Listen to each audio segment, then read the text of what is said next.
Welcome! Today I'm showing you how to change icon shape into a HUAWEI P50 Pro. First of all, open your app gallery and find X icon changer application. I'll show you. This one first. Need downloading and installing. I've already installed this, so click open.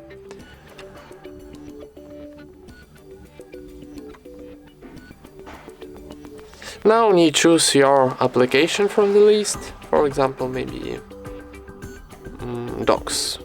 Okay, choose your application and then from library choose your new icon, maybe like moon, for example, like settings. Okay, and then in the top right corner we got OK button, so click it, wait a second for generating new icon, then close ads and click add to home screen. And now go into our home screen, and here we got our new icon shape of our Docs application. And that's it.